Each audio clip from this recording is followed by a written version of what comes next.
Good morning.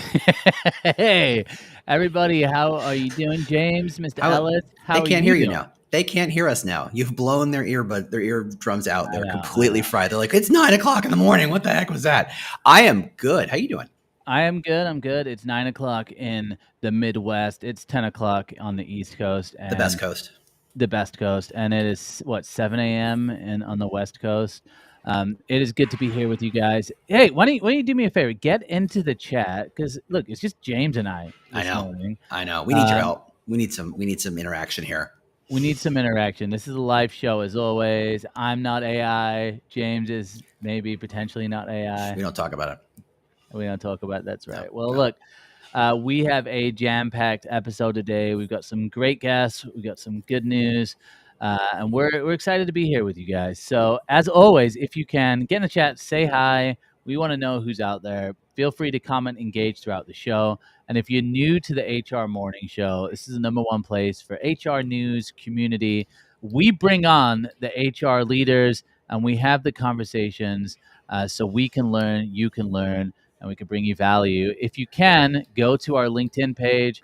We're trying to get to 2,000 follows. We've been trying to get to 2,000 follows for a while. So go to the page, like it, stay in contact with the content we're putting out. And what have I missed, James? What else am I missing here?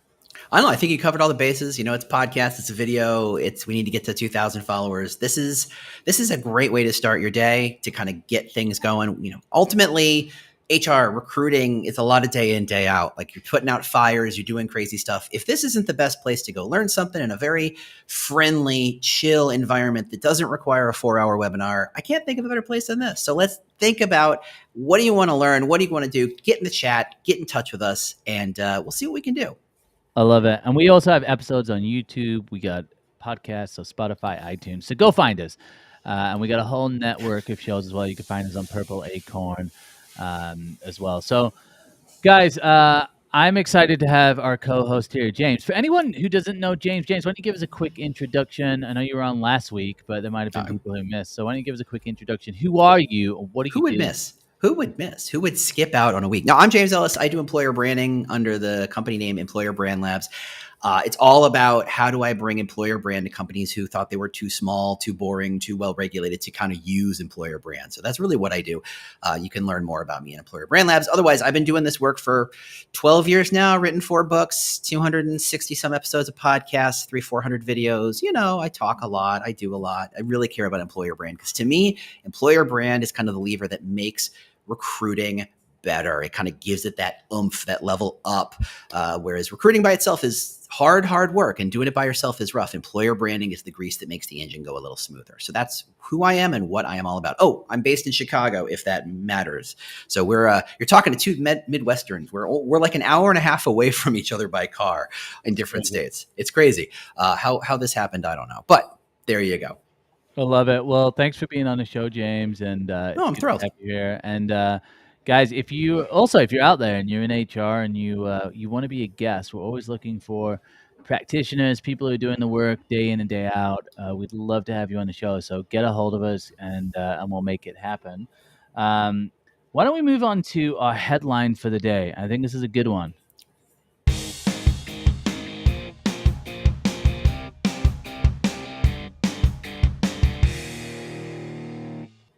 Just a heads up, I love these guitar riffs as well. That's not you playing it? They didn't license that from you? No, I do play bass though, but I'm terrible. So here we have it. Here's a headline, James. Gig work is taking over the labor market and creating challenges for HR. And it says employers have been reluctant to use contingent workers for fear of compliance headaches, but talent shortages are forcing them to reconsider that stance. So curious your perspective on this. What are you taking away from this article? Yeah, I think it was. I like and I agree with the supposition that gig work is changing over. I disagree with the causality here, that it's really about, talent shortages are requiring them to kind of change. I think what it is that the way companies are structured, the way the world is working right now, most people are not most, a lot more people are realizing it makes more sense to kind of be a self practitioner, to focus on their core skill and apply it as needed, charging a premium, than it does to be stuck in meetings all day long and showing up to all hands meetings that you don't care about and having to answer Slack all day long that don't really apply to you, or just being in the office.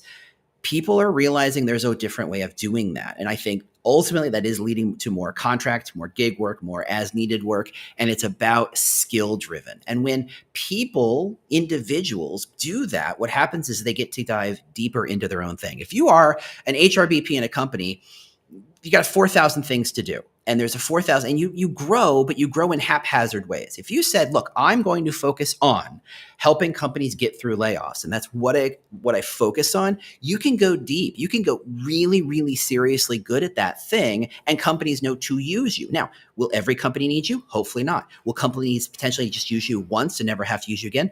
Hopefully. But you become an expert in a thing, which leads to more value to the company. You're not just, look, I've seen, and this is not me beating up on HR, but I've seen the inside of those layoff processes and those reduction of force processes, and everybody acts like they've never seen this before, and they cobble it together and they make it up as they go along. Wouldn't everyone, especially leadership, feel better knowing that there was an expert at the table who could say, this is the best practice, this is the way it's been generally done, this is how I've seen it done at 4 other companies, this is what the pros and cons are? I think that's true. And that's just one example. If you apply that across the board, so much more value is being created because people get to focus. 100%. Look, I think what's interesting here, I don't know why it says, but talent shortages are forcing them to reconsider that stance. Yeah. I'm not sure what we're talking about with talent shortages for some of these positions, because I know a lot of really quality people are on the job market. I think like you said, I think there's just a shift in mentality of how businesses are thinking of running. I also think there's a massive shift right now going in the minds of a lot of employees as well.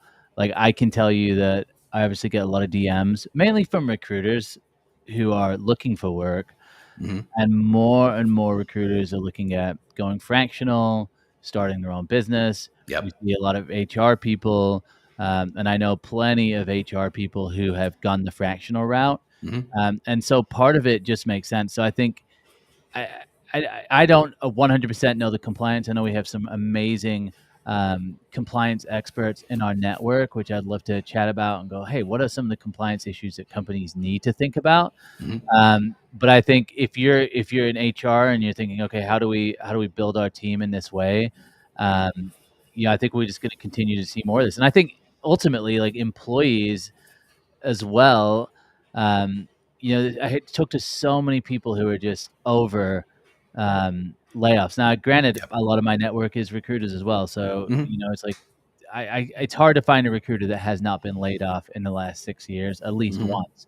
Yeah. And so then people go, okay, well, if I'm just going to join a company and I'm going to onboard and I'm going to work really, really hard for them just to get laid off, maybe going fractional, maybe doing gig work is the way to go. So Yeah. it'll be interesting. I'm very interested to see where work is in a decade, because I know I've heard predictions about like the 9 to 5 not even being in existence, Yeah. which is a pretty bold prediction. Yeah.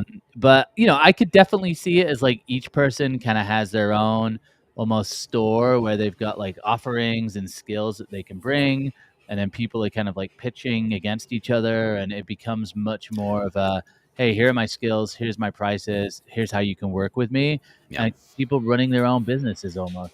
Absolutely. I mean, we make fun of Upworks and Fivers and stuff, but I've met and I've actually employed a number of really good professionals in that space because I needed a one-off solution. I need someone to teach me a thing that I was like, if I watched 100 YouTube videos, yeah, maybe I'd figure it out. Or someone in an hour can answer all my questions and I can get it right. Then I will pay them $150 an hour for all the answers to my questions. I could, look around and maybe scrabble something together, but I could hire a cartoonist to build an illustration for me like that. Those platforms are only just getting started. And I think the other add on to this is AI. But AI is going to take so much of the process garbage out of so many of our jobs. And if that's the case, look, let us be perfectly blunt. All of our jobs, when we're working full time, so much of our jobs are garbage work. It is justifying to somebody else. It is doing the paperwork. It's showing up to the meetings. Emails. It's all the stuff. And if you can have technology pull most of that up and turn them into digested emails and turn them into very basic information, you're bringing the same value to the company, even if you're only working 10 hours a week. Why not just be employed for those 10 hours a week? Why not change it? And I think there's a lot of moving pieces to this, and I don't have a crystal ball, and Joel, yours is still in the shop, but it really does feel like as companies start to think about each new hire is not a body, but in fact, a collection of skills. And in fact, if you are really thinking about people bringing experience and skills to the table, why not just hire the skill and the experience and not the person?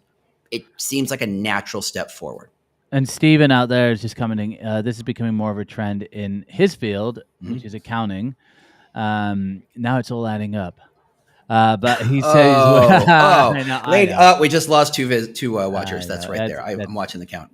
That's okay. But let's be fair. Look, but you bring up the word fractional, which I think is fascinating because it's the ultimate rebrand of contracting gig work. It's calling it fractional. And if we can get past the idea or get really embracing the idea that fractional CHRO makes sense, then very, very few people in the company cannot or could not be fractional. Like, to me, that's a great litmus test of, well, if the CHRO, who's in charge of all the people and all the culture and all the directions and how, if they can be fractional, who can't be? And that list gets real small really fast.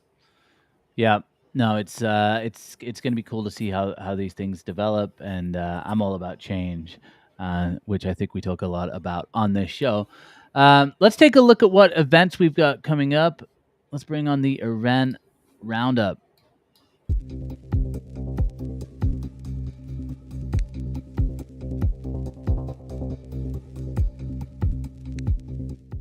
News is guitars, events is techno. Got it. Noted. Next time. I just got to remember that for next time. I got to figure out where I am here. Okay, good. I'm just waiting for like the hip hop beats to drop. Oh, sure. All right. So we got SHRM 2025.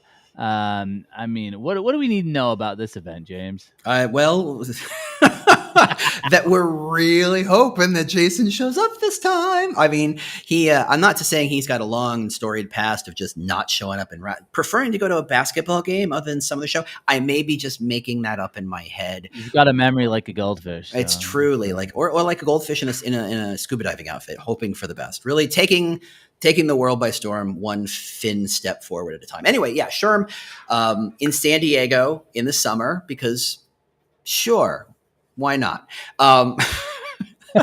Let's just do that. But San Diego's gorgeous, but it's also in the summer, so I don't know. But SHRM is going to be Jason Sudeikis.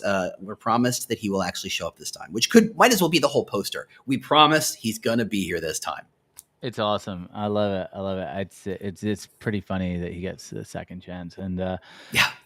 But anyway, June 29th to July 2nd. So if you were going to be there, I know our friends over at Aaron are going to be there. So go check that out. And there's a guy here. Who is this? Yeah, Do you know this guy? I recognize the haircut, but other than that, I don't know. I was going to say, it's like you guys... Yeah, you got the same style going on, but Humoriso is going to be there, John Baldino. So get to the ice cream social.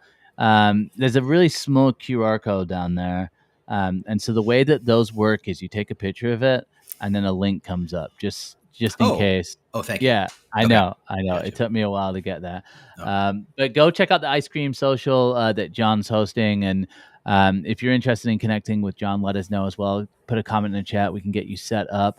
Definitely an event you want to go to. And kudos for him for choosing ice cream in the summer in San Diego. That is smart. That is smart. Let's just give it to you. It's gonna be a real sweet event. Oh, how many kids do you have? Dad joke city. I got 3 kids under 5. So who could tell? Who could tell? 6. So anyway, all right. And then we got one other event we're going to highlight. We got ERE is back with the Recruiting Innovation Summit, November 4th and 5th in San Diego. Which is when you go to San Diego in November, not in. But hey, SHRM doesn't take my calls about where their event planning should be done. Well, look, the Recruiting Innovation Summit, if you weren't there earlier on this year, I went. It was great. more kind of intimate event. Lots of really good conversations, lots of great connections, really really good speakers. I spoke twice. That's why it was so good. Just Sure. kidding. Oh, yeah. But outside of me, those amazing speakers. I really loved it. Really really good time. So that's November 4th and 5th in San Diego. Joel, let me ask you a question, because you and I Yeah, go to a lot of events and we've had conversations around this, and we all know there are some very, very big events like a Sherm, like a, an Unleash, whatever, Transform, or Wreckfest, but they're yeah. these smaller events. What in your mind is the value to a smaller event, a more intimate event like this? Yeah, I think you're going to be surrounded by kind of the same people for a few days. And so just by nature of the proximity and kind of being in a smaller room with less people, you can go deeper. And Yeah. so I think there's a different energy there. I think a lot of the Mm, larger events, you can feel the hype. And so what I found is it's like a whirlwind for 2 days. You kind of walk away and you're like, that was great. yeah. What happened? Yeah. And I think at some of these other events, which are a little bit more chill, you just get to meet people, right? You get to make those connections. I think there's value in both. I think you can spend a little bit more time like looking at some of the vendors and the tech that's there. And it doesn't necessarily feel as like hyped up. So I think Mhm. there's value in both. Depends on who you're trying to reach. I think maybe if you're, an SMB, maybe a smaller event might be a little bit more suitable. But I think you got to try them all out, right? Yeah. And you've got to have a strategy. And at the end of the day, I think there's always going to be upsides and downsides of both events, and really, Yeah. you're ultimately the one that decides how much value you bring and how much value you get as well from each of these events. Yeah, and I know that a lot of HR leaders and TA leaders, ultimately they get to pick one event a year if they're lucky to go to any events at all. Like they don't, like they're not you and I, where we're gadflies just bouncing from event to event. They get to pick, and so I know it's got to be an interesting conversation internally. Do I go to the big show with all the big hype and all the big names and big famous people, or do I go to a smaller event where I can network better, where I can kind of get up close and personal with the content, with the people doing it? It's an interesting conversation. It is for sure, and I would also say too, like there's a ton of really great free events that we're seeing come out too, which are online, and I think it's a different value, right? And there's different value with all of those events. So uh, Totally, totally. mine is get yourself out there and network. Please, Please please. get Yeah. people. It's The helpful. world is changing so fast. If you are not actively trying to learn and grow, the world is going to pass you by full Ferris Bueller style. It is. Well, look, I'm excited for my favorite next segment. What is it, James? I don't know. I don't keep track of these things. We've got producers for this stuff. I just show up and talk. We got the global report. So from Let's my get into favorite, it. smart recruiter.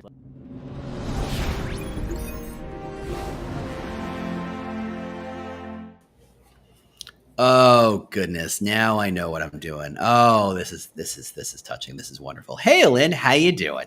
I'm fabulous. How are you? I'm good. For those of you who don't know Lynn Bailey, who is, remind me your official title at Smart Recruiters. Oh dear Lord, it changes all the time. Uh, Exactly. right, because that's just the way I operate. Yeah. I am the executive director of brand experience and communications. That's It that's a basically lot of words. I just spout shit. Yeah, yeah. Well, I want to point. I bring that up because I did take a look at the event last week. So if you got a chance to see it live, I hope you really were impressed by it. You went full Steve Jobs. You were up there. You were gesturing, big screen, bringing out products, bringing out people. It was for recruiting tech. It was a sight to behold. It was really an impressive event. Yeah, it was fun. It was fun to do. Big huge shout out to our partners over at Skill Scout, Abby Cheeseman and Elena Valentine. Listen, they took some sketches on paper and helped us generate and create that, which was amazing. But it was so fun to do. That screen was 2 stories tall. It looked nuts. It looked nuts. It was amazing. And it was fun. You know what? Big bang for big moment, right? There was something that it was an important moment, not just for us, but I think for the industry to shift this pivot Mhm. away from, or not away from, to include not just what we've been talking about at this engagement layer, but really starting to talk about how AI embeds in what orchestration looks like, Yeah, and do it, which was yeah. cool. It was fun. Listen, it was fun. I'm not gonna lie. That was fun. It was fun. It was nerve wracking. I thought I was gonna completely, I pulled half my hair out in the process. But I thought I was going to lose my mind. And at the same time, it was fun to watch it and see it end. So yeah, it was a heck of an event. Yeah, so go check out the Smart Recruiters on YouTube. Go take a look at that. It's worth your time to get into and see what they're doing. And I think that sets up the conversation I wanted to have with you today about this idea of, look, AI has always been about, let me rephrase. AI has been around since the 60s. We don't talk about it. And for most of us, let's not pretend, how that works. But for most of us, AI started the day ChatGPT said, here I am. I'll write some stuff for you. And it was exciting. And you made it write things and you say, make it sound like Brene Brown. And it kind of did. You're like, oh, that's kind of cool. And make it sound like Seth Godin. And you're like, make it write a poem. And you did fun stuff. And then somebody said, ooh, if it can write the shit I don't want to write. Like my job postings. And it wrote job postings and not that well. But turns out garbage in, garbage out is for real. But, and that was like for a year, 2 years. That was the conversation. Can it make a crazy photo? Yes. Can it make a poem? Yes. Can it write a song? Yes. Can it do all this creative stuff? And my feeling has always been, I want to do the creative stuff. That's the stuff that I'm here for. That's the interesting stuff. I want it to do all the stuff I don't want to do. I want it to do the washing dishes parts of my job that I don't want to do. And here comes Smart Recruiters starting to change the conversation from AI is not about generating content. It's about managing, orchestrating, shifting, delivering at need content. That's what I want to talk about today. How does that set you up? There's so many ways to get into this. I don't have a good question. So I'm going to talk about this, not just from my own company's perspective. Let's talk about this as a general trend. Yes. That we're seeing in the market, right? And in its evolution and where we're heading. Listen, if you go in, if everybody's got their chat GPT open today, you do not take my word for it. Open up the research button, run a very similar query to what I just ran this morning, and ask it to give you an assessment of the evolution in AI from engagement to orchestration in the last 30 days.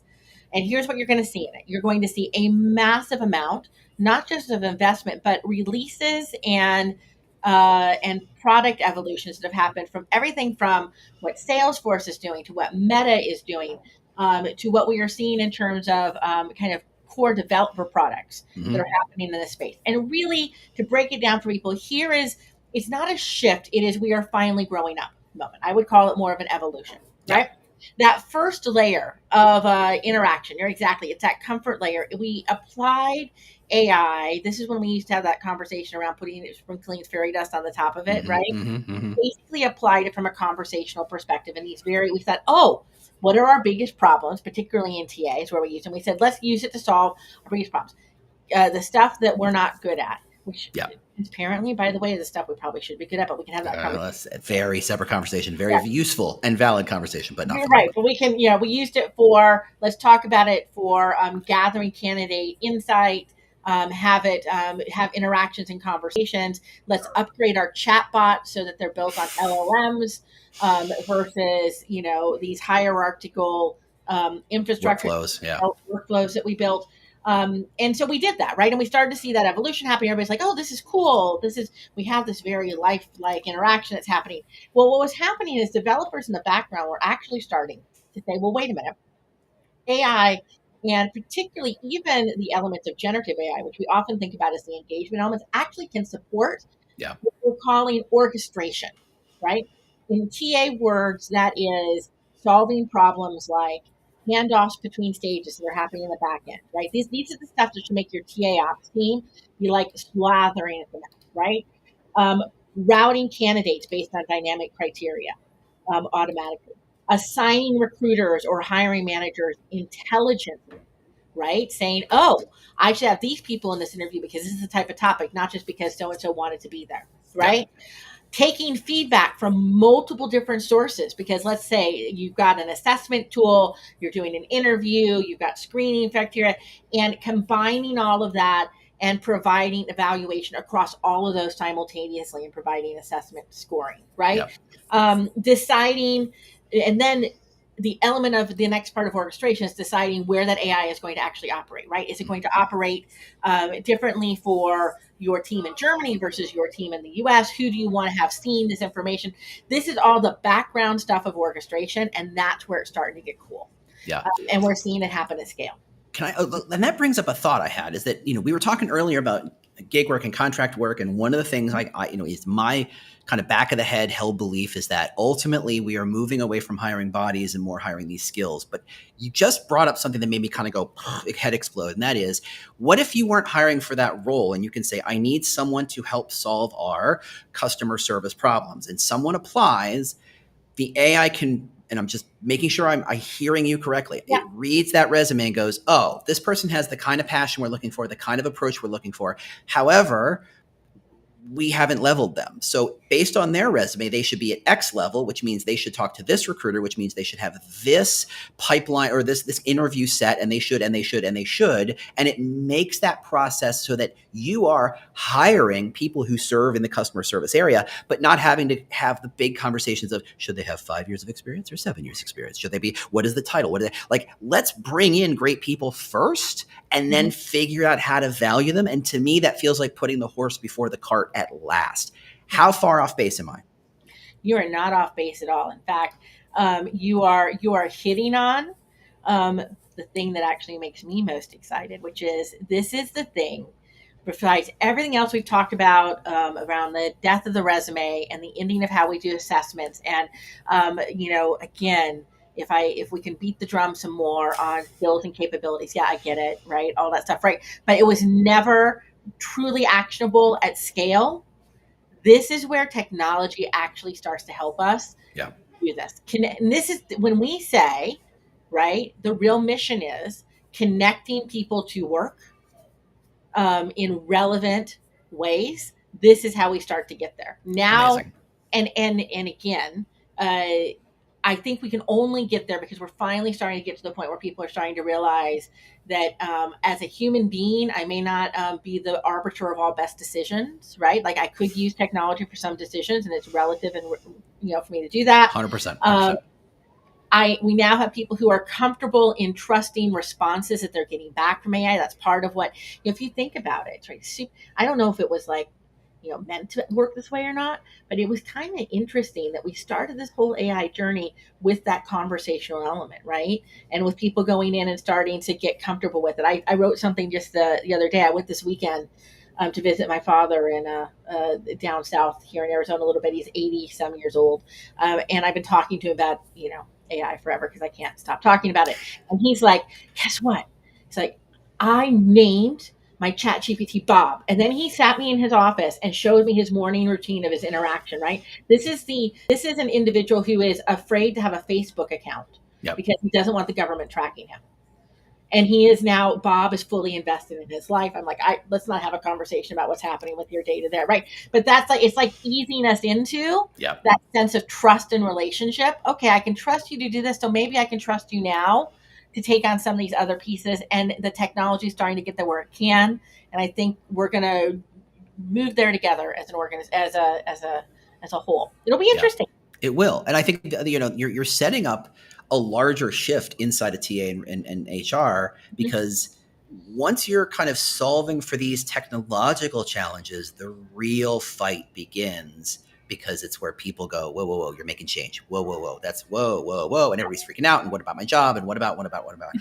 Where is your head at in terms of how these kinds of technological changes can be adopted and embraced by companies, especially companies who may be a little reticent to embrace AI, where they're terrified of it, and they tell the recruiters, don't use it, don't use ChatGPT, don't use these tools. How do we cross that chasm of making people very comfortable with allowing AI to not make decisions, but to serve us in that way? Yeah, I think it's about control. And when I mean control, I mean creating levels of control, spans of control that we can put in place based on our comfort level and where we're at. So I think there's this misnomer out there that says you have AI or you don't have AI. Mm-hmm. You have it making decisions for you or you don't have it making decisions for you.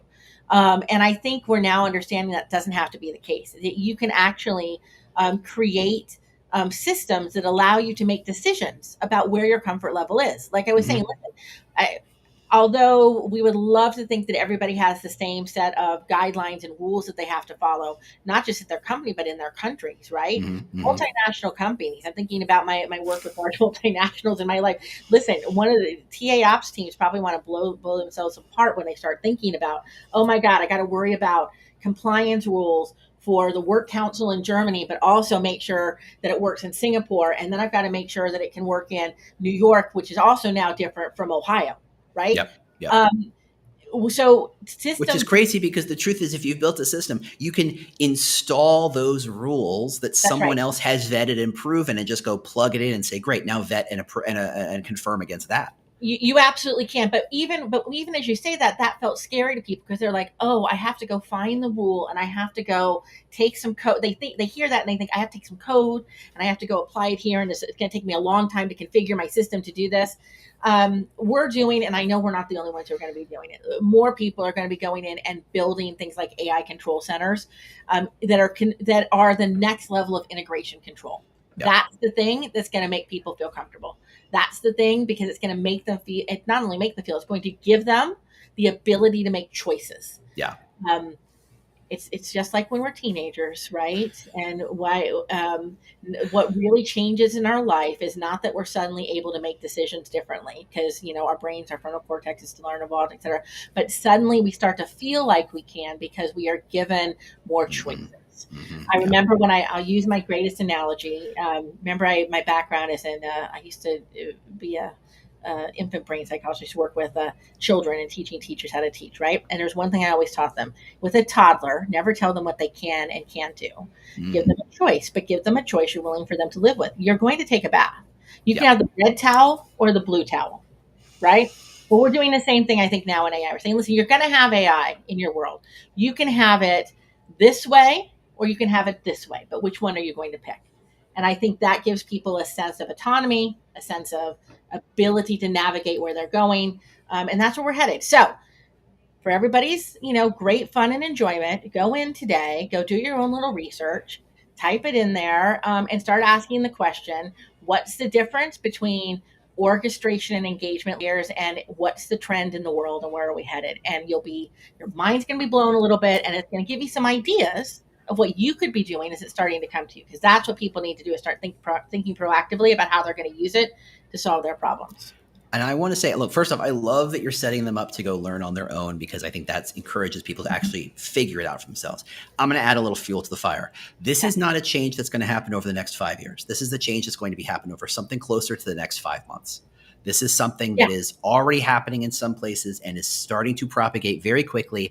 And if you think it's only been 2 years since ChatGPT came around, and now it's hard for most of us to imagine a world without it, the rate of change is accelerating. And if you can't figure out how to think in those terms of systems and orchestration, you're in trouble. This is where the future of recruiting is going to be. It 100% is. And like I said, put a time box on it. Just watch what happened in the last 30 days. It is the number just last week. I'm the comms person, right? So you want to know what I spent in last week pulling my hair out about? What's that? We vested. We're doing this big, huge launch. It's huge. We're doing. I knew it was the cutting edge piece, and I watched around me a million little trickles start to come in like teeny little knife cuts. Everybody's going at the same time. It's highly competitive. Everybody's going after the same thing. Yep. It's happening. It's going to happen fast. I think this fall event season, go out there and we start seeing what's happening with HR Tech. We start looking at Unleash World. We see what's happening at RecFest. We're going to see more people talking this way, and it's going to feel dramatically different. That's my call out right now. I think everybody's going to have a moment where they're like, oh crap, we were all worried about AI washing, and now it's like in the midst of our every moment. What do we do? Yeah. Exactly. No, I 1,000% agree with that. I think that this fall will be the litmus test for a lot of the stuff that we're talking about now and have been talking about for a little bit. This is when it starts to land. It becomes something you can buy and install. And it's not just one or two companies, it's every company. That's right. It's great. Yeah. So you got to figure out what you control. It's like, anyway, we can all talk about how you make your choices then. But yeah, it's coming. Get ready. Do your research. Get prepped. And as James said, it's not going to be here in a year or 2 years. You have months, and I think you're being nice with that. I am. They have weeks. They have weeks. Yeah. So don't be scared, but get smart. Totally. Ullman Bailey of Smart Recruiters, thanks so much for being here. Thanks so much for talking about AI. Always a blast. Always a pleasure to see you. I love seeing you. Awesome. Thanks, All right. guys. Thanks, Till everybody. next week. Bye.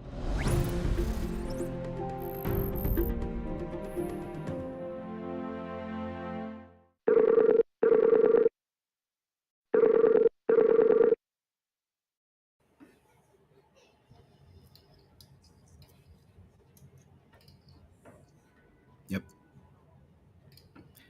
Ladies and gentlemen, coming to the, we call it a stage? Let's call it a stage. Coming to the stage, Cynthia Abbott-Kerr. How you doing, Cynthia?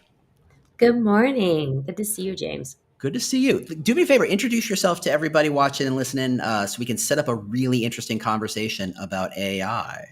Certainly. So I'm Cynthia Abbott-Kerr, and my expertise for the past 20 years has been in compensation. And for the past 7 years, I've been designing a competitive AI model that would help us transform the way we think about compensation. So I'm just going to come in from the far. I'm an employer brander. I can barely spell comp and ben. I don't even know what that little squiggly line in the middle between comp and ben is. I don't know what that is. Most people don't either. Yeah. Okay. Good. Perfect. We're on the same page. It would have taken me a while to put AI and compensation and benefits in the same place. Obviously, I'm on the outside looking in. Tell me how you're connecting that dot. And is this an unusual play? Or is this something that you're like, everybody should be doing it? Why haven't we gotten this sooner? Or is this simply the evolution of the market has finally gotten to the point where AI makes sense? Ooh, I love the way you worded that. I'm not just a pretty face. I'm not even a pretty face, but who got, Same. So I think it's partly the evolution of the market has forced companies into this position. Compensation and benefits, total rewards, however we want to address it, is a critical component of how people engage with work, how we motivate people, how we retain people. I like that framing. People show up to work to get paid. Yeah.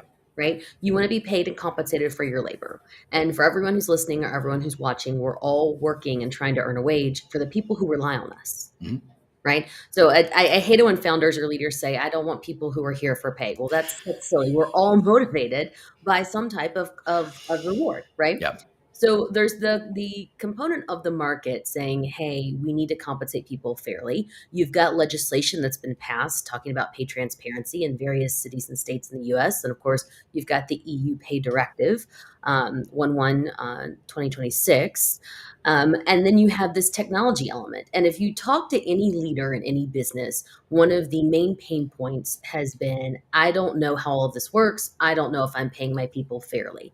So I really see this as an intersection between pressure from the market and technology finally catching up. Interesting. And it's really, WellPay is really bore out of the 20 years I spent trying to make sense of a lot of disparate and different data. So what kind of what? Yeah. So let's be fair.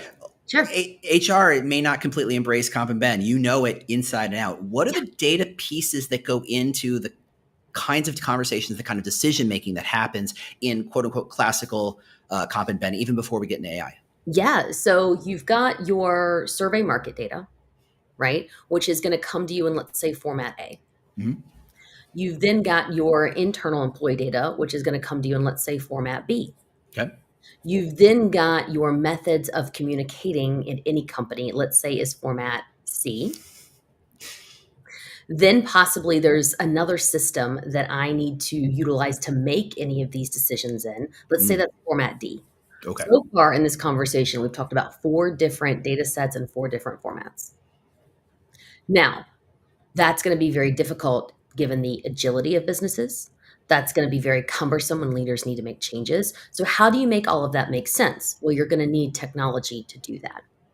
That makes sense. So how do you kind of keep from, and here's my MBA showing, boil the ocean. How do you kind of focus in this area where to be laser focused in solving a particular kind of problem? How do you approach that when it comes to comp and ben when everybody is getting paid? Everybody's here for the bucks. Right. Well, I like to focus in on listening to the business and saying, all right, what are our pain points? Because everything can't be a priority. If everything is a priority, then you haven't prioritized. right? So what are our pain points? And it may not be comp and ben as a pain point. It may not be the structure of comp and ben. It may be the communication of comp and ben. And AI can help us with some of that. But then there's the human element of, have I taken the time to explain to you how we pay, how we reward, what our processes are, Yeah. what our time sequence is? We've moved really rapidly into technology, which is wonderful. I mean, I have a technology company. It's fantastic. I also think there's still this deep need to have that human-centered connection and that connection of explaining and understanding.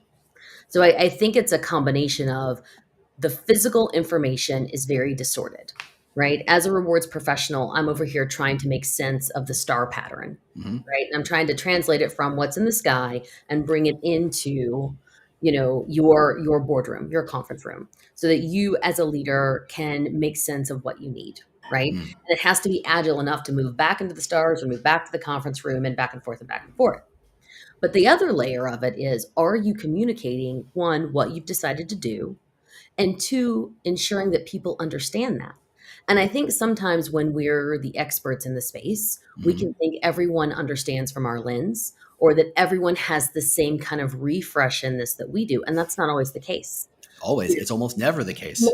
Never. And what is it that it takes the human brain 7 times before, a new way of learning is registered or a new process is registered? Well, if your company only does pay review once or twice a year, right, that's potentially 7 to 3.5 years before your understanding, if those are the only times that I talk to you about this. Yeah. And So it's technology and communication. And I love embracing the communication part of it, because so few companies give the answer of, this is how we came to this number. This is why we structure it. Netflix classically pays above the market, but they had a whole deck and a whole strategy around why that was valuable. Most companies just go, here's the number, take it or leave it. You can negotiate for 1 or 2% or a title or something, but it's not this is our grand philosophy on how we pay and what it matters and how our decisions here impact our benefits package or impact our titling thinking or all that stuff. So I love that you're embracing that communication part of it. Is how much of the larger problem around comp and ben and stress around comp and ben is about communication, would you guess?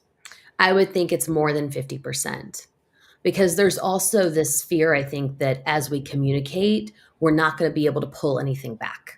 If I go out and say, this is how we pay, what happens if I need to change that next year?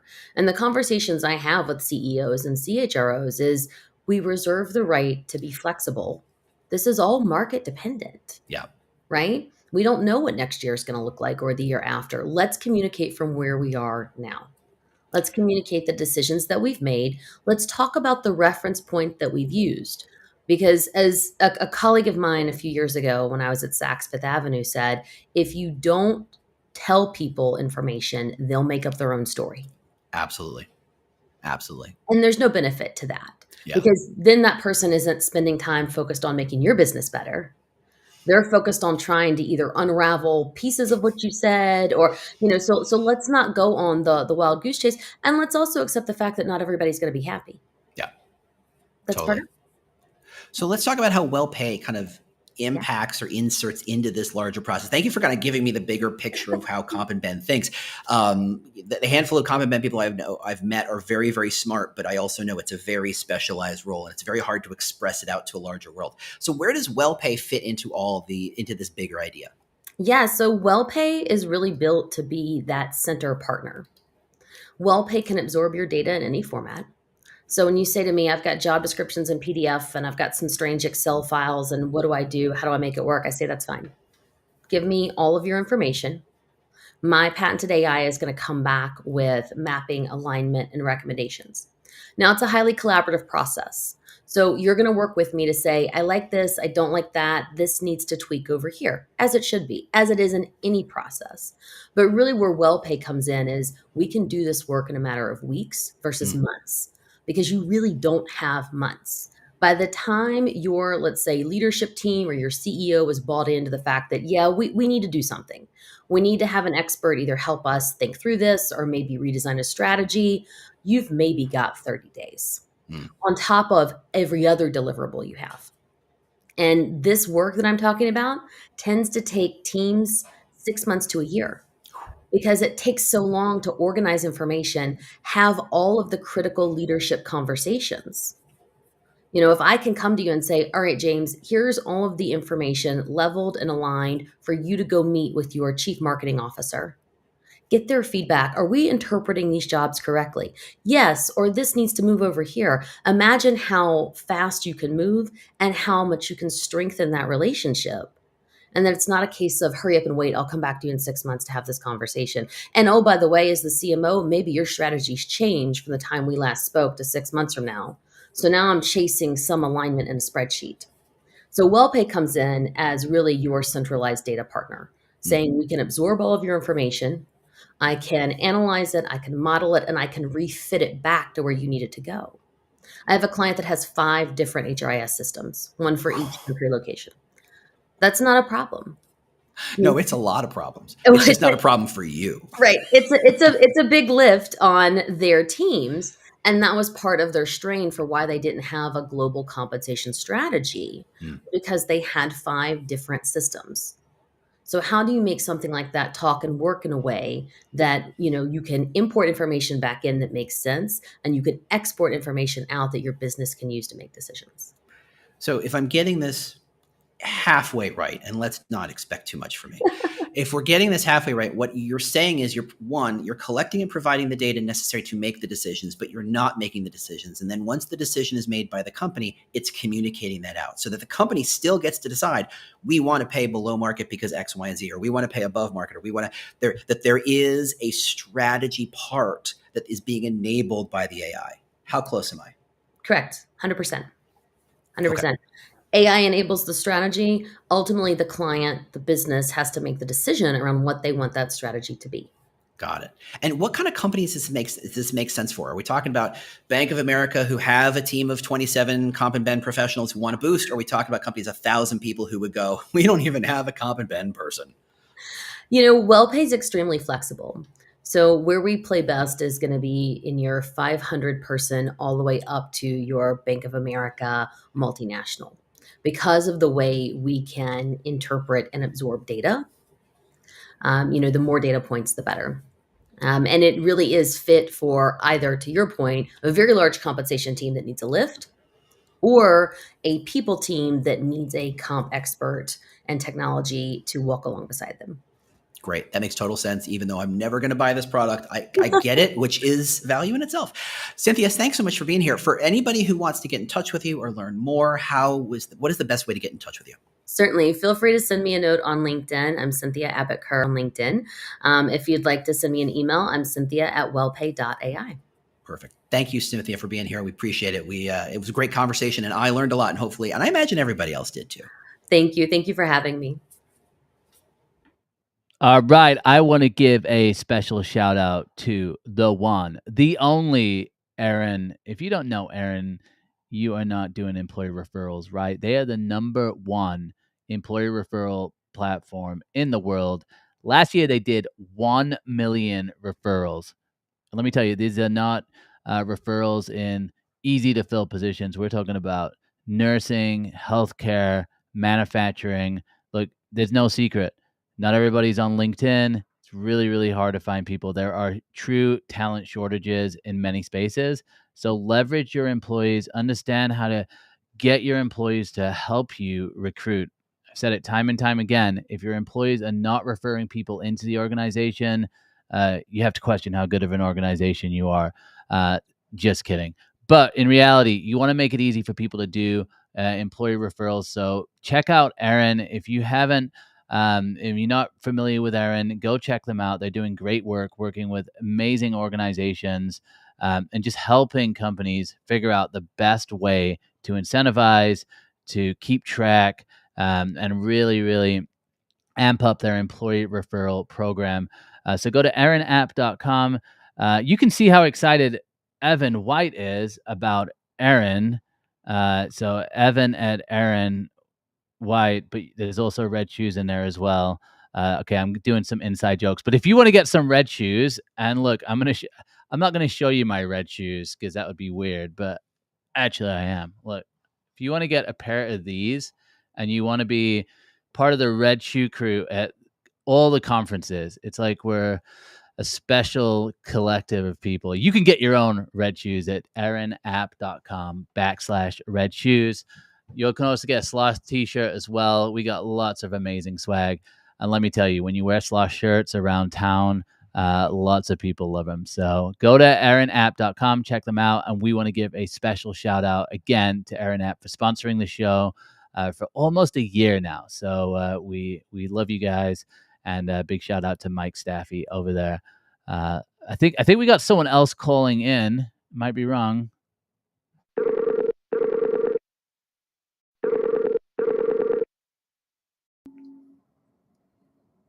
Hey, what is up? Connor Klein in the house. Connor, how you doing, man?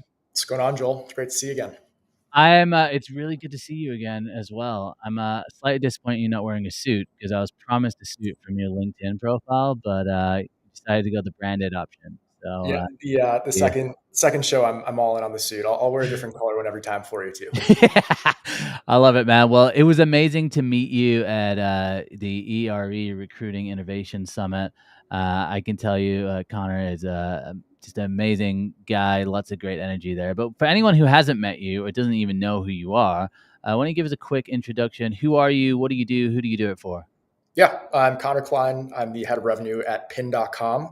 We're an AI recruiting platform, which Amazing. I know probably sounds pretty similar to like 400,000 other things in the space. Differentiate yourself now. Now that you've said that, now you have to differentiate yourself. That's totally fair. I mean, if anything, it's that top of funnel sourcing element that's been plaguing so many recruiters for so many years. And our whole mission here is really to make that easy for folks. Yeah, I love it. Well, you had a viral post recently, and I don't know if you know anything about my content, but I'm like obsessed with going viral. But I think you might have gone more viral than I've ever gone viral. So I want to know more about this post. And do we have the imagery here as well?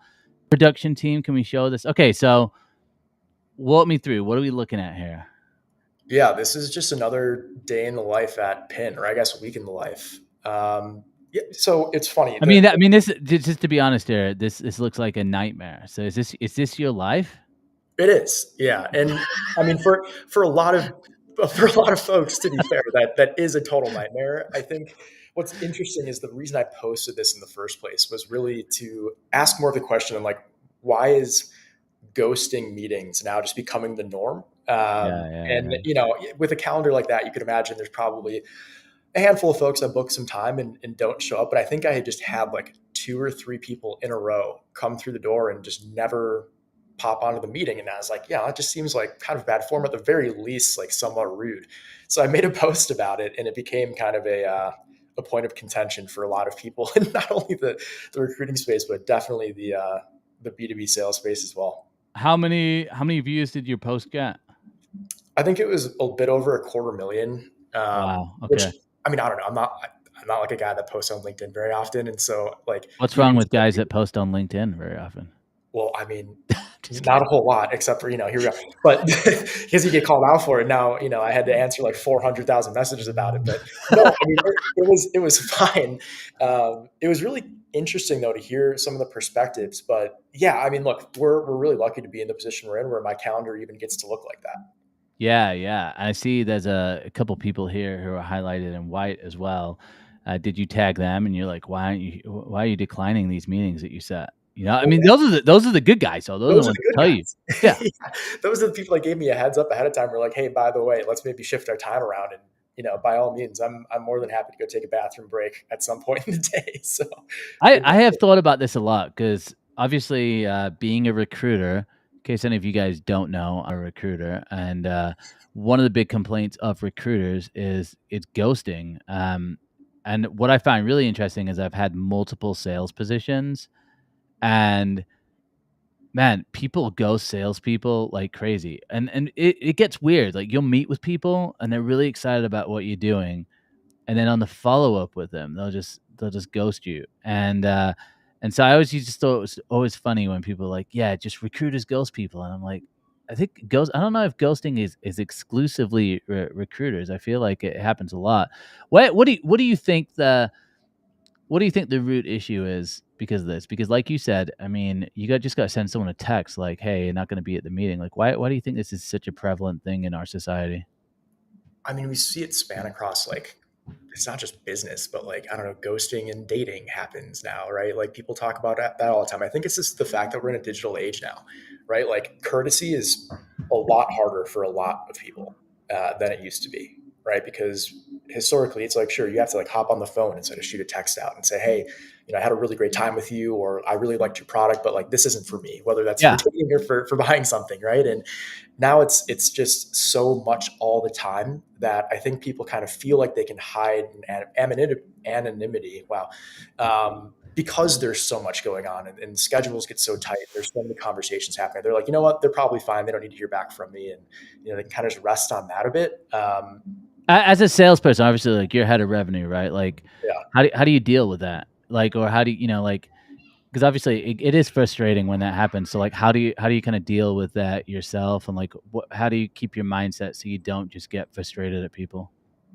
Yeah, I mean, I think you just have to know that that's going to happen, right? It's a foregone conclusion when you're in sales that that's just part of the gig, and so I don't take anything personally, right? I mean, we're salespeople; we get told no quite frequently, and so that's just fine by me. I think that there's ways to defend against it. Now, obviously, for people that are coming inbound and just want to learn a little bit more, right? Like it's easier for them just to back out and not necessarily say anything, and there's not a lot you can really do there. Obviously, you can kind of filter out more people at the very top of the funnel to say who is really qualified. And if they are, let's maybe go attack and make sure that we actually do get them on the calendar. I think the ones that hurt, though, are after you've been able to meet with someone once or twice or even longer than that. And then you start hearing the crickets, right? There's tons of ways to defend against this. My personal favorite and a strategy that I almost always employ over here is when I'm following up with people, I almost always ask a question, whether it's an easy question or a hard question, like a follow-up email or whatever kind of communication it is, because it makes them feel the need to answer you back. If you just sound like hey, it was great seeing you, looking forward to working together on this thing, like you're kind of putting the ball in their court with no sort of reply needed. But making sure that you have that extra anchor is great because then they reply back and you reply back to them. You can be a little bit funny or, at least have a personality. And once you have that human connection, it makes it way harder to feel okay about just, leaving someone in the dust. I love it, man. I love it. Well, let's talk about Pin.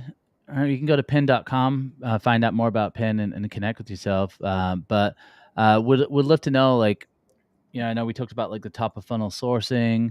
It's obviously a lot of AI tools out there. What are you trying to do to make a difference? And like, what are you hearing feedback from customers? Like, what are they saying about you? What do they love about you?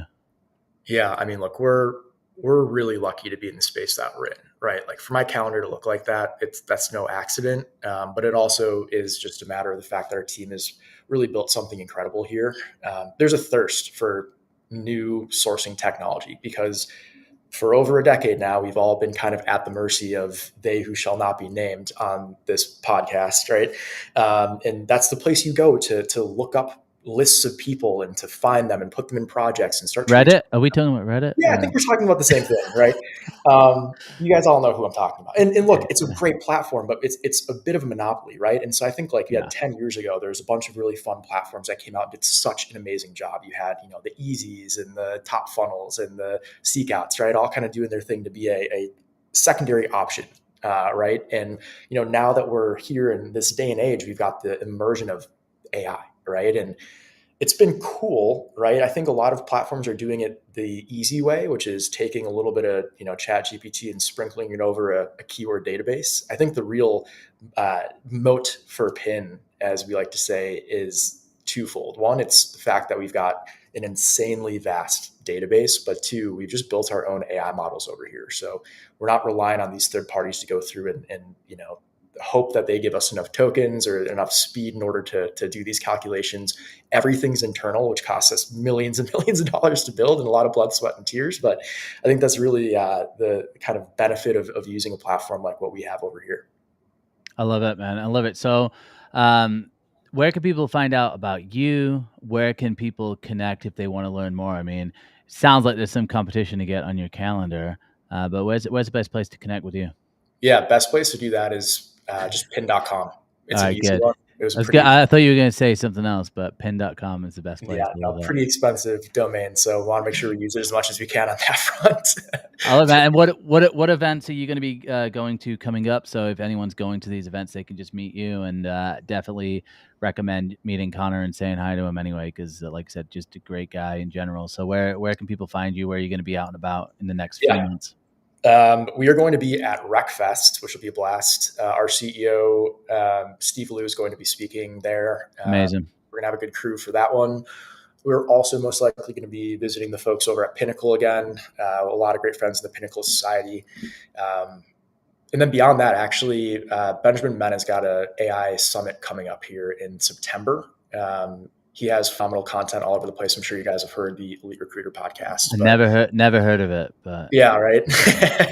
I'll be doing an 80-minute talk about why AI may or may not be taking your job, which I know is a huge point that a lot of people are chatting about. So I don't know if I have 80 minutes worth of words to say, but I'm going to do my just speak really slowly and be like a sloth. Just speak really slowly. Speaking of sloths, I got to figure out how to get those red shoes. I don't know like what cool parties they allow you to get into at these conferences, but I gotta. I mean, every time I see you, let's connect offline, bro. We'll get you in that red shoe crew. That's what I'm talking about. I'm going to be excited to join the squad. All right, Connor. Well, good to see you, man, and hopefully we'll see each other at RecFest. In fact, I know we'll see each other at RecFest. So good to see you. Stay safe in New York, and we'll talk soon. Appreciate it, Joel. Talk soon. All right, man. See ya. Bye.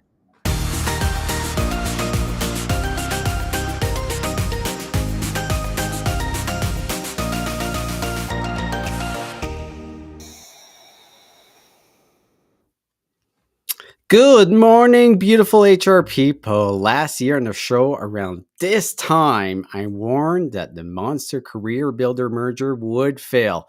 Now the storm has landed, and I hate or kind of love to admit that I was right. So a couple of weeks ago, an internal Monster memo was leaked that the company's U.S. headquarters is set to shut down by August 4th. Employees were told, prepare for termination. Ouch. That's a great email to get on a Monday morning. But I guess the promise of this merger was to announce, when it was announced, was to create a new age job board giant. The reality is taking two dying brands and putting them together just accelerated the inevitable, as job seekers and employees just really didn't care. Apollo, company who merged these two companies, tried to breathe some new life into them, but the market moves so fast right now, and it really moved away from the old job board approach. So in all of this, I think we tend to forget the real people caught in the middle of this: job seekers. They're already facing ghost jobs, really crappy ATS loops, and let's say really slow hiring cycles, or they don't hear anything back. Now, the platforms that they relied on, well, probably not Gen Z, but a lot of us in Gen X, we relied on the Monster and the career builders back in the day. They're all being sold off or imploding. Really, trust is eroding or has eroded, depending on how you look at it. Because I talk to a lot of job seekers and I hear it every day. I applied to 100 jobs, 1,000 jobs, and heard nothing. I'm not even sure these roles are real anymore, and I don't blame them for believing that. But if I'm a candidate, I'm feeling like I'm shouting into a void. The latest shakeup really kind of deepens the disconnect that's happening right there. Now, let's look at it from the employer's perspective. The always just don't work anymore. The day that you just posted a job, you got a ton of qualified candidates, and you call the good ones, well, it doesn't work. So here's what we need to do. I think we need to rethink our sourcing stack. Monster Career Builder have been dying for a long time, and I really promise that others will follow. Some will take a long time. Some are pretty still dominant in the marketplace, but the trust is eroding there as well. We always forget about the candidate experience. Like, some of these tools are just horrendous. And if we look at it and we're not bringing back the human element in everything that we're doing, I'm not saying not to leverage AI. It's just how we leverage and making sure that humans are connected in this whole process. It's just not going to work. And if I'm an employer, I really need to diversify where I'm getting my talent. We're seeing sourcing tools. Some are good, some are bad. I do love referral tools, and I think Aaron has the best one out there by far.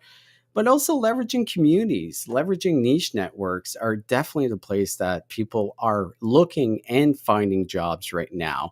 And in my opinion, none of these work unless there's a real human element to it. So, bottom line, the failure of this merger isn't just like a corporate misfire or screw up. It's really a symbol of a way deeper shift. Old models have been breaking down for a long time, and candidates have lost faith. So it's time for us to try to regain their trust. And there's so many ways that we can do it, but let's try to figure that out. If we don't evolve fast, we're losing talent before we even reach them. And I'm hearing this from employers where they're not getting candidates reaching, candidates are ghosting them, we're ghosting candidates. Like, this just can't last. Like, we gotta think of something else. So on that note, that's the HR weather. Now let's get back to our hosts. Hello. Hey, Serge. How you doing? Serge, are you actually there? This is incredible. This is me. It's really me. This can't be faked. This can't be faked. No, hey, James, this kind of feels like the old recruitment flex days where I think we had you every couple of weeks, it felt like. But maybe it felt like that to you. I was only on there once a year. So maybe that says how excited everybody was to see me. So I got a question for you guys. Obviously, no one's surprised by this massive failure. Well, massive failure, just this failure. But are job boards still relevant? And there's still traffic to them. People are still applying to jobs and job boards. But I spoke to somebody this weekend that they're looking to do a career transition, and they said, "Yeah, I've got to get my resume together, get more active, and get more active on Indeed," is what they said. So, I think it is still a go-to, but I think you erode hope when, like you said, there is definitely more of a growing concern around ghost jobs. People are talking about it's ineffective. I'm seeing talent leaders across the board saying, hey, maybe applying for jobs isn't even the right way to go, tapping into your network. And so I think the challenge is once you erode that trust with candidates that it's a real thing, it's a hard one to come back from, because at the end of the day, I don't think Gen Z is sold on, hey, a job board's the way to go, because, you do something 1,000 times and you don't get a result. You keep doing it. That is the definition of insanity. So unless you're producing results for your target audience, which is job seekers, hard one to overcome. Well, let's be fair. It was never for candidates anyway. It was there for the job board owners. The reason why I go and search for an employer brand job and it's pushing hairstylist jobs at me, that's not to serve me. It's certainly not to serve the people who are posting jobs. It's there to serve the people who turn those posts into ads and sell them like commercials. And it was a model doomed to fail simply because it's not serving anybody but themselves. It's so incredibly myopic in that way. At the same time, if there were decent search tools and they weren't chocked full of ads, would you need more than 2 job boards? Like if you searched for X and you always got X and you got nothing but X, would you need these niche boards for any reason? Like, I'm expecting huge consolidation continuing to be like, look, there's 3 boards and let's be fair, they're 99% the same. So what does it matter? Pick one. That's probably where we're probably heading, because there's a need for job boards. There's a need to say, quick, post it out there. We have a team of recruiters who haven't built large social followings. We have a company that doesn't have a strong brand awareness to leverage. There's lots of structural challenges. We got to use them. But the question is, why do we need 1,000 of them? And why are they pretending to be different? And why are they not serving the people who are actually using and paying for them? So what do candidates need to do? Like, if I'm out there and like we always talk about, we need to build our network, and unfortunately, not a lot of candidates have done that throughout the years, and they never had to. So what do candidates need to do right now? If I'm looking for a job, I'm probably pretty desperate. I need a paycheck. Everyone needs a paycheck, right? Yeah. What's your advice for that? I don't. I have a trust fund. You have a trust that fund. would explain a lot, actually. I'm glad you finally open up about the fact that you were independently wealthy, and this is just for fun. It's just all for fun. Yeah. Look, I mean, look, and when we should all call each other and ourselves out, we have built a job posting industrial complex, right? We have told people go buy these. Look, and this isn't just now.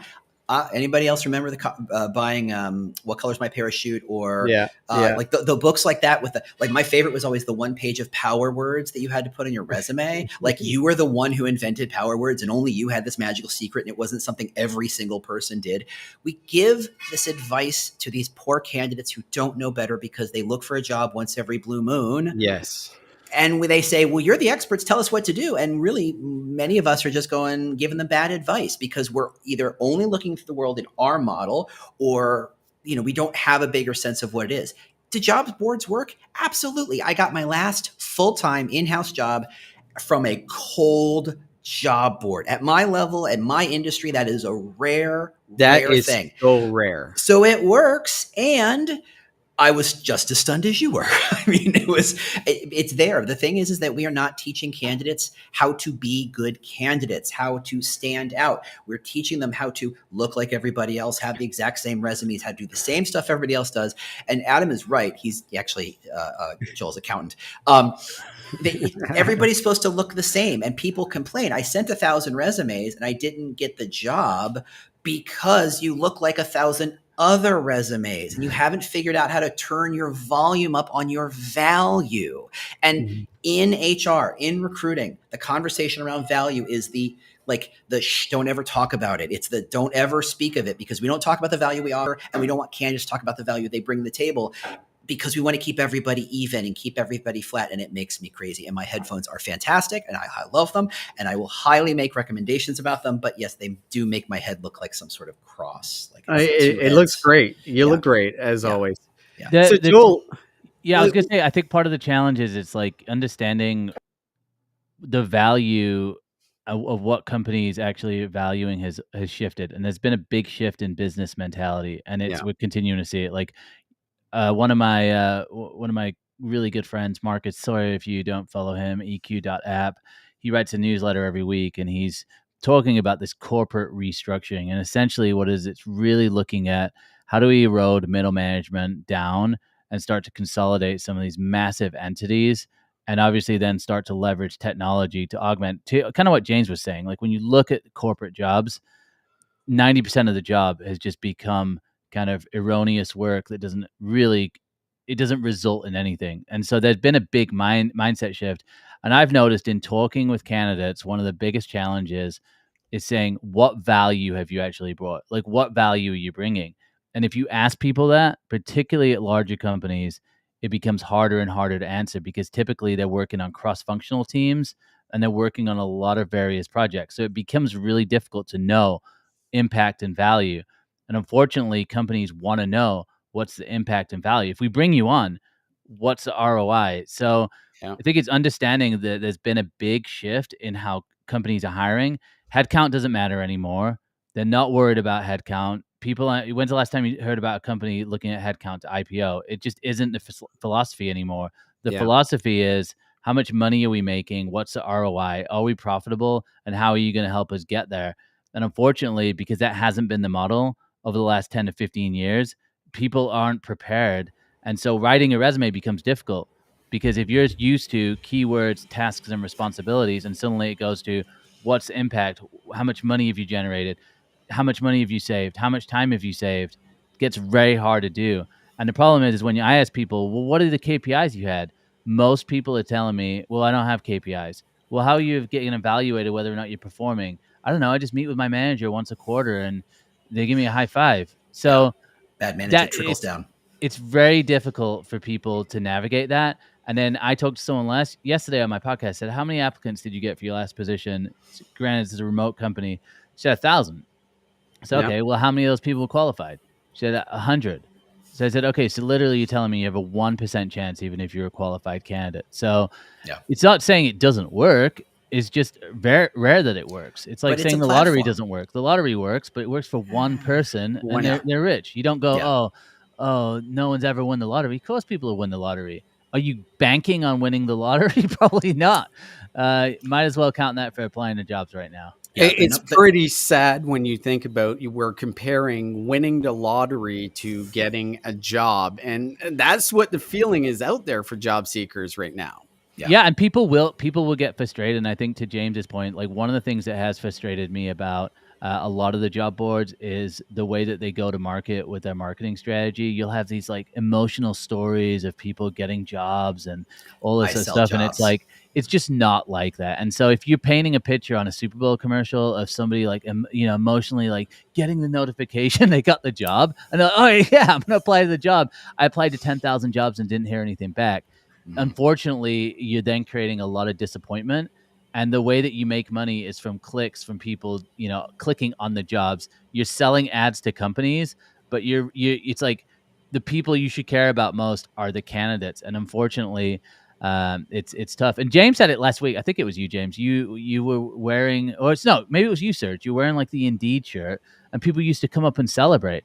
I think if you're wearing the Indeed shirt today, you're probably going to get slapped in the face. And if you're wearing a Monster shirt, they're going to think you're pumping out an energy drink.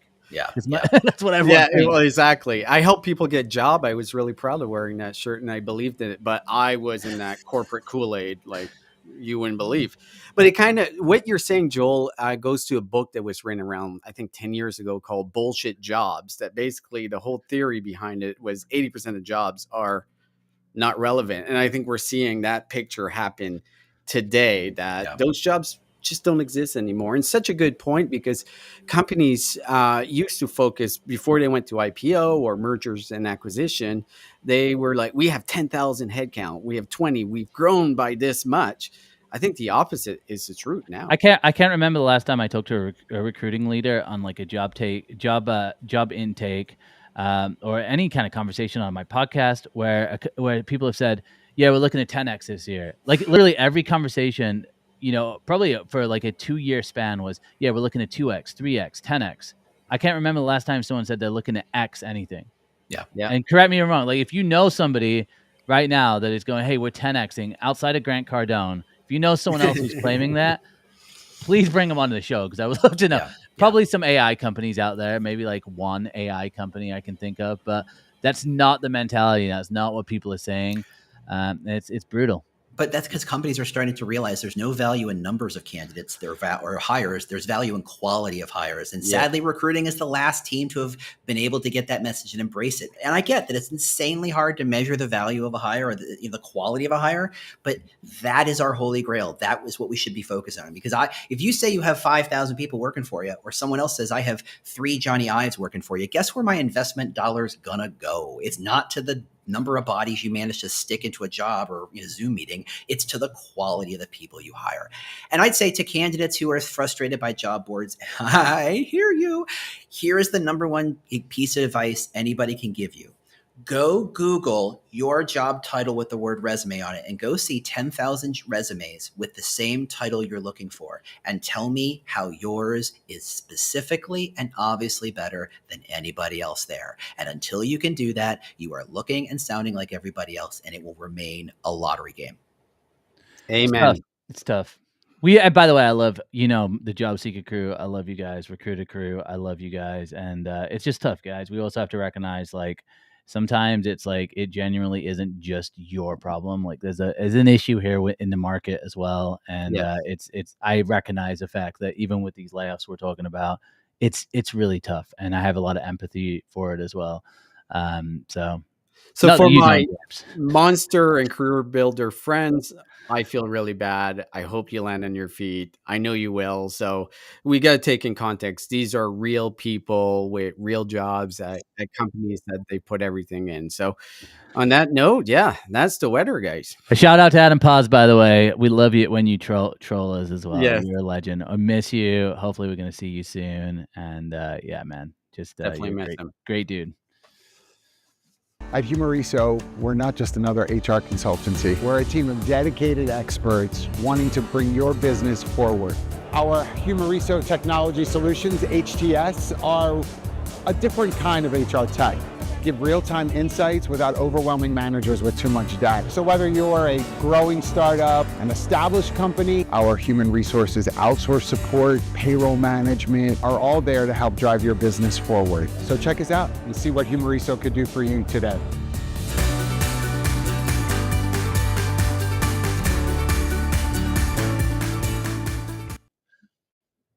I love that commercial. I want So uplifting. I'll get some tambourines. It's like a little banjo in the background. I love it. Hey, did I show you my hand today, guys? Look at this. Can you see that? It's really swollen. I got stung by a bee. That's what we're calling it? Okay.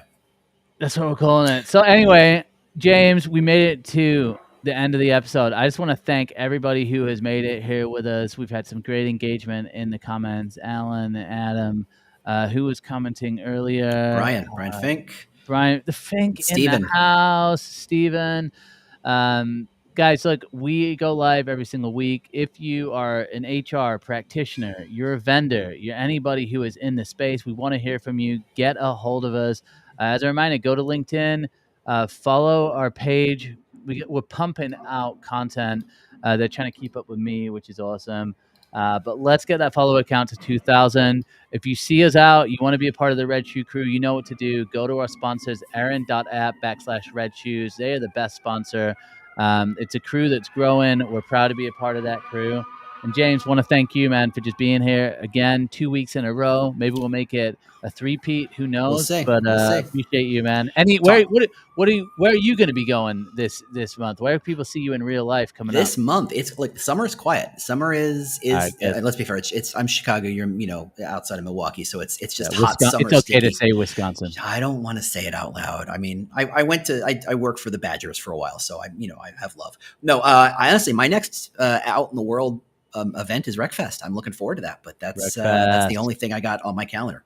Yeah, look, if you're going to RecFest, let us know. I'll be there. James will be there. So much of our family will be there.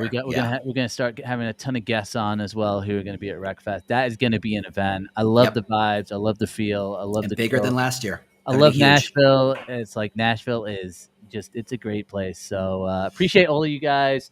Appreciate the production crew in the back as well. Absolutely, you guys did great. And we'll see you back next week. See you guys later, everybody.